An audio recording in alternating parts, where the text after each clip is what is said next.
turbo engine running. Absolute genius. Get this. Welcome. This is the show where we bring you Science. What that essentially means is discoveries, Advances. questions, Research. technology. Unbelievable. Without further ado, This is The Naked Scientists. Hello, Merry Christmas, and welcome to The Naked Scientists, the programme that brings you the latest breakthroughs in science, technology and medicine. With me, Chris Smith. And because it is Christmas, it means we do things a bit differently, and that means it's time for you to grab your joystick, fire up your console, and join Chris Barrow and Lee Milner, who are going naked gaming. From Cambridge University's Institute of Continuing Education, this is The Naked Scientists.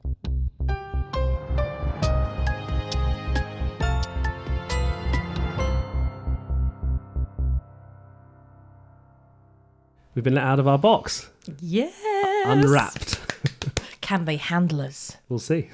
If you haven't heard us before, we're married, we have a new baby, and yet we still find time to fit in gaming. It's a miracle. Yeah. Hallelujah. Well, on the way in the next half hour, how scientists are helping to make sure that games are scientifically accurate. Do we actually have a Dungeons and Dragons correspondent? How much do we pay him? It's a one-off special. I'd like to know where that funding is coming from. Anyway, our Dungeons and Dragons correspondent Alex Rhodes plays the award-winning Baldur's Gate 3. I picked a drow, which is basically like a dark elf sort of character. Then it asks you, okay, what class do you want to be? So I picked a paladin. And then it says, okay, what subclass of paladin do you want to be? And we're looking ahead to the best games of 2024. First, though, some singing. La la la la la la la la la la la la. I'm so sorry, everybody. Did you like that? No. Was I kind of in tune? Moving swiftly on. There's actually, this year does involve a fair amount of singing with Christmas caroling, etc. Yeah, a composer has invited people from all around the world to join an online video game choir called Game Choir. Well, that's a good name for it. I mean, it's spot on, isn't it, really? Really? It's founded by a guy called Ben England. He says more than 1,000 people have actually signed up to take part. The group will sing songs from games like Zelda, Minecraft and Halo. And Chris, well, you've been catching up with him. I started a whole load of choirs during the pandemic. I was, prior to the pandemic, I did a lot of work with what we call face-to-face choirs. And of course, that all went away when you couldn't sing in the same room. But I realized there was a huge gap in people's lives that needed to be filled with singing. And so I established a group called Home Choir and another one called Choir of the Earth, which brought people together who were singing anyway and formed these big communities of people who really bonded during that experience. And it sort of goes beyond the kind of group perhaps that you might be, when you sit down with friends over Zoom. It really did become that sort of family feel, and people absolutely loved it. And we're still doing this several years later. But I am also, as I'm sure you appreciate, as are you, I know, a really keen gamer. And my children are gamers, my wife's a gamer. And I just saw an opportunity to kind of bring a little bit of that community building, that cohesion, that sense of belonging to the gamer community. Perhaps those people who, I don't know, maybe they feel isolated. It's one of the things that I suppose people think about gaming is that, you have that vision of someone sitting alone in a room, playing games. And okay, you have your gaming community, but there's not very often that you get a chance to interact literally with thousands of other gamers on something that's really positive and really, really fun and really engaging, like singing. I think there are a few entry points for classical music these days compared to, you either sort of started learning like I did at the age of 3. My parents were, violinists, so there's no escape kind of thing. But right. There's the other way, which is either film music or I think nowadays video game music as well. There's a huge kind of entry point for people. Did you feel that it was important for gamers to have an opportunity to get involved in that sense, because there isn't really that many other ways you can get interested in classical music apart from if you love film and if you love gaming? Yeah, no, 100%.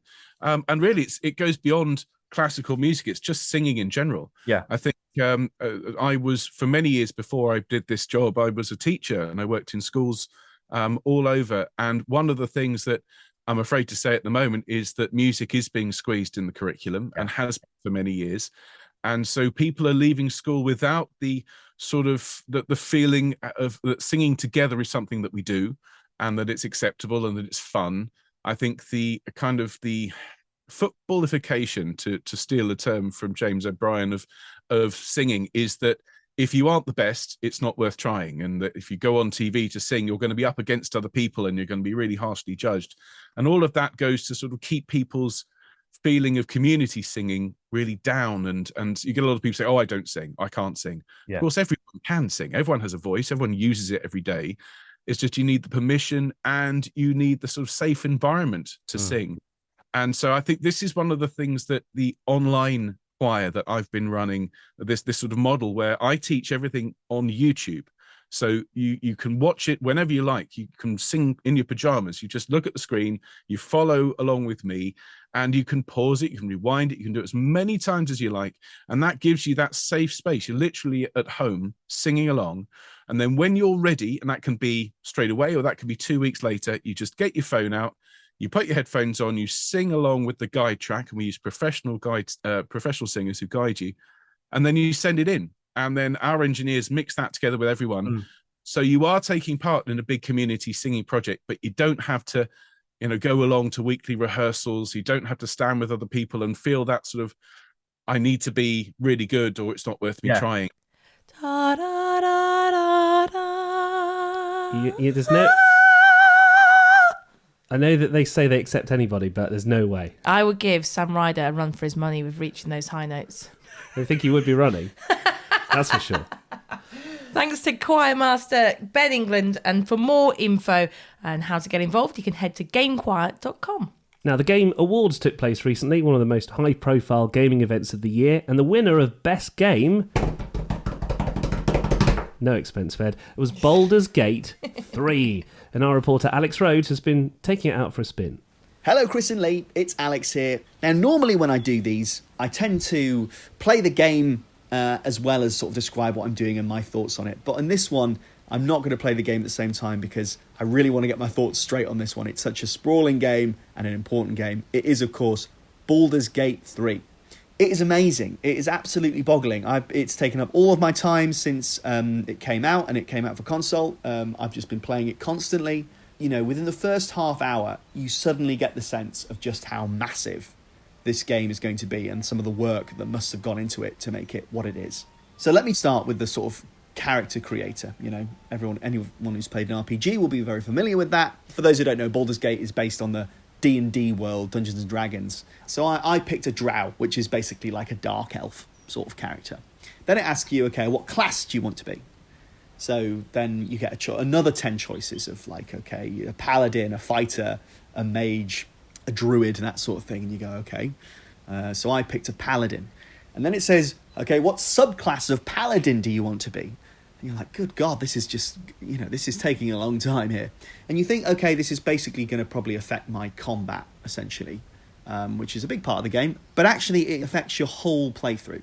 So the way every NPC interacts with you will be reflected upon that. The way your party members interact with you will be reflected by that. It feels like almost every small choice you make, decision you make, impacts the world, not just in the immediate game, but all the way to Act 3. It's Christmas, right? Your mum, your grannies come round. You want a game that you can all play, or something you can put on that also your little nephews will come on. Do you remember when Wii Sports came out and people who didn't play games were like, oh my God, this is amazing. How did they do this? Baldur's Gate 3 is that game, but for people who develop games, I imagine. I imagine there are professional people who've made games before for years and years and years, and I imagine they pick this up and they think, how is this all working? How is this all coming together, all these systems, without crashing every 10 minutes? The sort of interactions you have are amazing. All the sort of characters you have in your party are great. Well, I say all. I don't know, because early on in my playthrough, I killed off one of the sort of permanent characters you can get to join your party. They're out now. They're not in the rest of my game. And yet the game, carries on. It doesn't say, you can't do that. They're going to stay alive. That this needs to happen for the story to progress. No, they're just out. All the interactions they've had, the hours, and I mean hours and hours and hours, their voice actor will have recorded, just cut out the game. So if I were to play this again, it would be completely different.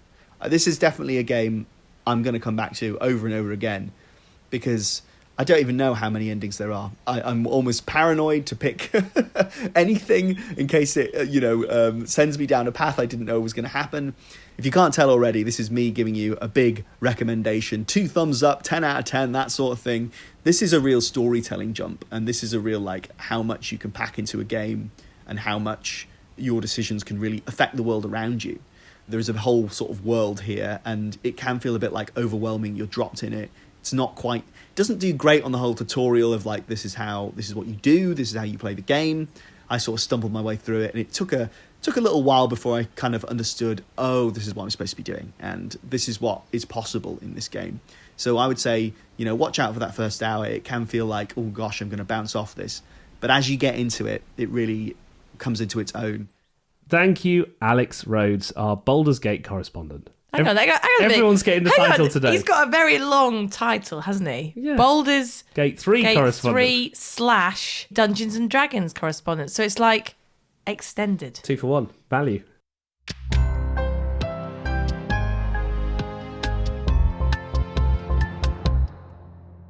And as part of the Naked Scientist team, it's always interesting to see how science helps to make video games more accurate. Yeah, you love a dinosaur, don't you? I don't love a dinosaur. I love multiple dinosaurs. Oh, all the dinosaurs? No, not all the dinosaurs. Oh, just a select few dinosaurs. Few. Oh, I see. Like what? Triceratops, raptors are quite cool. But T-Rex is my favourite. Brachiosaurus as well. So actually, yeah, quite a few. Yeah, quite a few. Well, there's a game that's come out called Paleo Pines, which involves an awful lot of dinos. I've been speaking to the producer of the game called Aisling McElroy and a paleontologist, Natalia Jagielska. I think we can all agree that at some point in childhood, you've seen a dinosaur film and you probably cried, you probably really enjoyed it. Nobody's oblivious to dinosaurs. But I was never really massively into dinosaurs. And then as soon as Paleopine started and we started to design and concept all these different species, I fell in love. I started to have my favorites. I have it's a rabbit hole. You start to fall down. I watched Jurassic Park 3, the bad one, with my dad. And I grew obsessed with the raptors because they killed people with the sickle claws. They had this weird feathery things on top of their heads. They barked, and I was obsessed with the raptors. And that's from that point on, I was interested in dinosaurs. The game definitely has a sort of Animal Crossing feel to it. Are you aiming this game at younger kids or adults as well, perhaps, who might want to play in a sort of what I would describe as a cozy world? Yeah, I definitely think you've nailed it on the head. I think the game, it's one of those games, it is a cozy game. It's kind of a child could play it, but a lot of adults find almost that peace in those types of games. It's one of those things where you could just spend hours sinking time into it without even realize you spend that much time in it. And Natalia, you consulted on the game. What sort of things were you asked to inform the team about? I was asked how dinosaur poops would look like. So there's some poop, which is actually a big thing in the game. Paleopines, it sticks true to the discoveries we know and also has other, creative liberties. The biggest aspect of the game is the animals singing and responding to you playing a flute. And of course, dinosaurs in real life, they are not engaged in agriculture and horticulture. Sometimes we get trace fossils, but something like animal sounds, that just gets very, very tricky.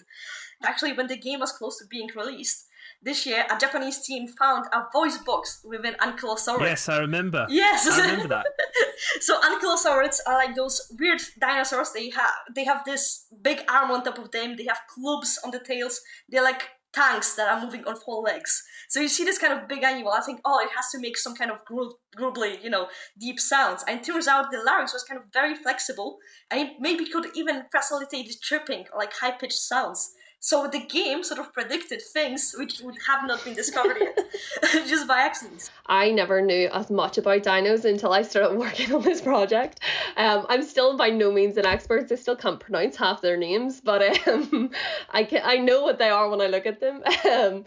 If you learn something, amazing. If you get some sort of escape, amazing. I can say from all of the development team that we're really proud of what we've achieved, and I really hope that we can just keep creating content for it as well. And every time, like obviously within paleontology, there's more and more discoveries, and like even in our game, I'm pretty sure there's parts of our dinosaurs that are not scientifically correct anymore, and because of new discoveries that have happened while in development. So I think it's something that we definitely want to build upon with that learning aspect. Yes, I mean, video games are great access points to a lot of sciences, to be honest. Unlike museums or education, they're not as class stratified, so anybody can access them. And like, I entered my fascination with paleontology from Jurassic Park 3 and then Jurassic Park games. If it's going to reach new audiences that have not been previously interested in dinosaurs because they read them as this scary creatures, something for boys, so it's slightly different perspective. And the more entry points we have, the better it is, because that we attract more people from different walks of life and different demographics, which is something very important for all sciences. Thanks to Aisling McElroy and paleontologist Natalia Jagielska. You'd love her job, wouldn't you? You know what? I was just about to say, did you know what I wanted to be growing up?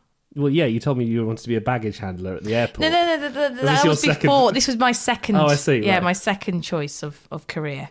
What, dino expert? Yeah. I wanted to be an archaeologist like Dr. Grant on Jurassic Park. Uncovering the bones. Yeah, and I realised actually, I don't know, it's a lot of hard work, isn't it? You've got to get your hands involved. It's a lot of grafting, isn't it? You wanted to just sit in a studio instead. Just look at dino eggs. Anyway, this is 5 Live Science with me, Lee Milner, and... It's Chris Barrow here. From the Naked Gaming podcast team, we've been let loose on 5 Live Science this week, and I thought we'd do our top 5 games of this year, because I tell you what, it's been a really outstanding year for games, particularly early and late in the year.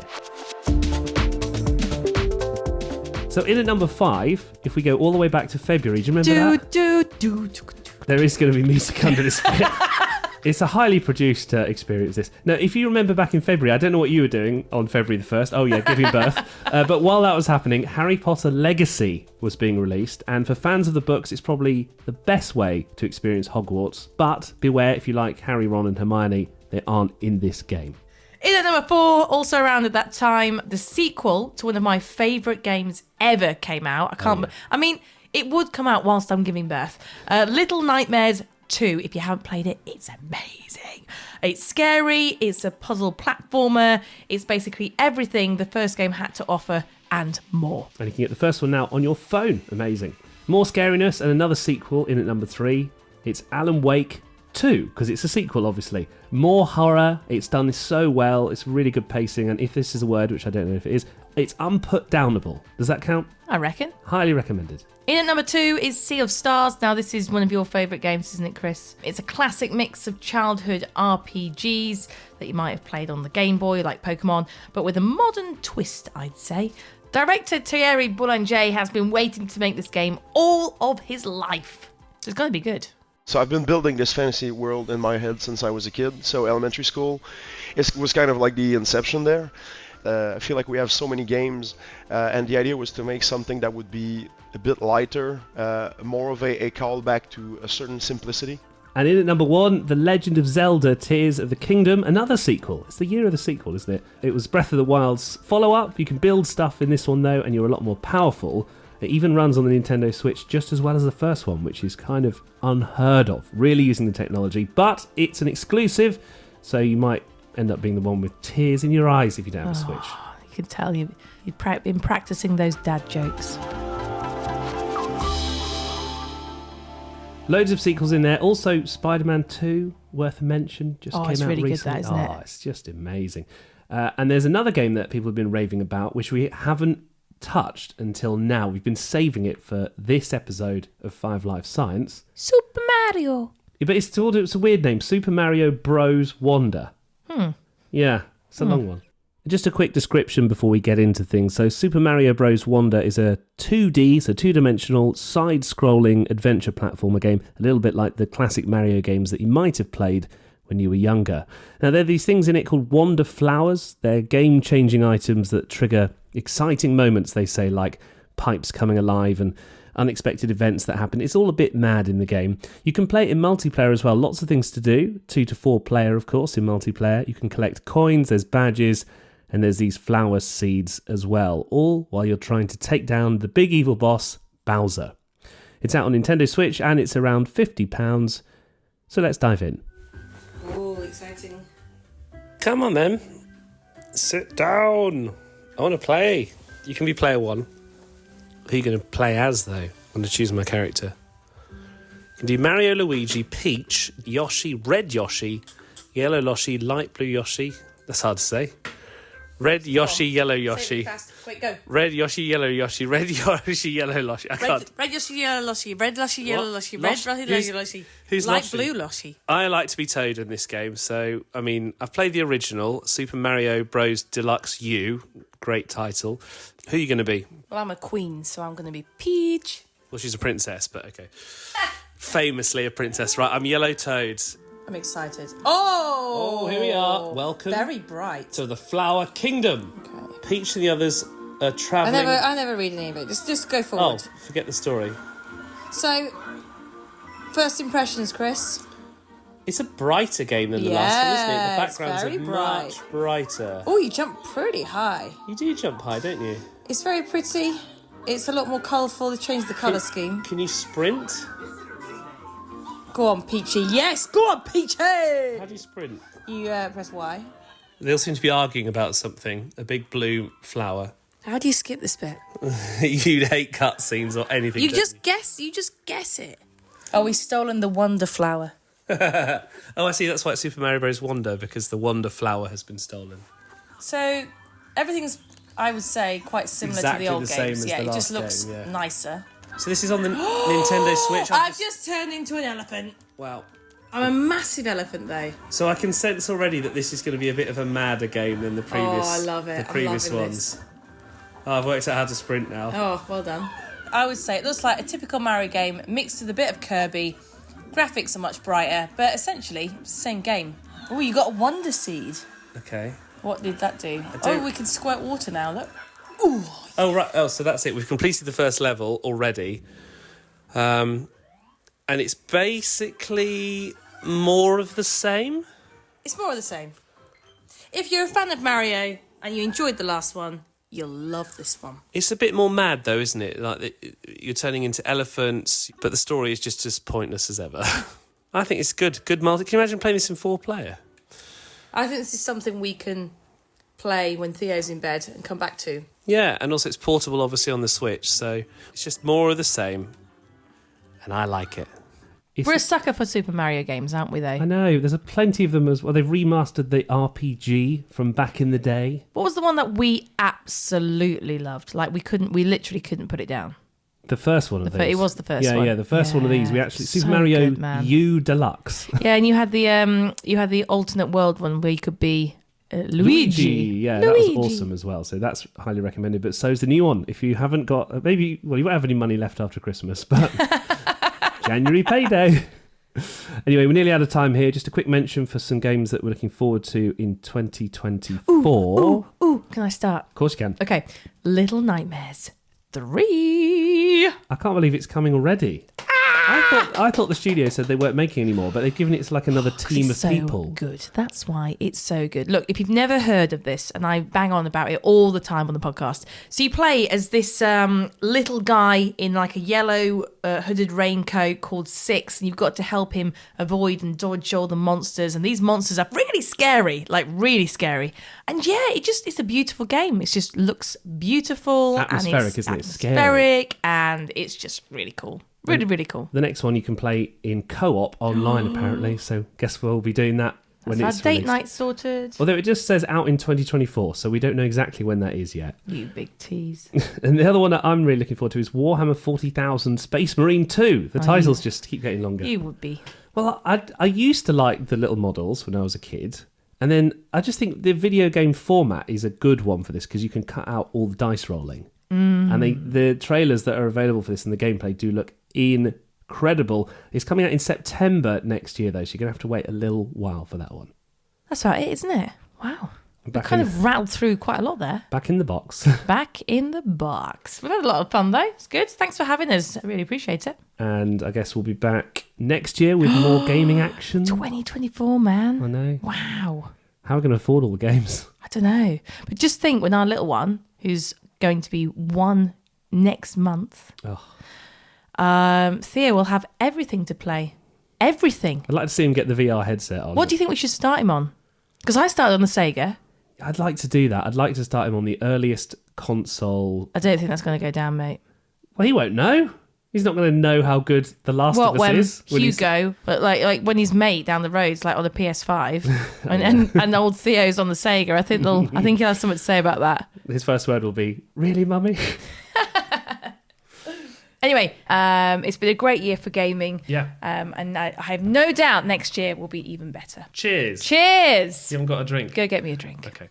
Cheers to Naked Gamers, Chris Barrow and Lee Milner. That is it for this week. But next time, as we head into 2024, we're going to look back at some of the biggest scientific breakthroughs of the last 12 months. Until then, thanks for listening in 2023. I'm Chris Smith, and from me and all of the Naked Scientist team, have a wonderful Christmas. The Naked Scientist comes to you from the University of Cambridge's Institute of Continuing Education. It's supported by Rolls-Royce. I'm Chris Smith. Thank you for listening. And until next time, goodbye.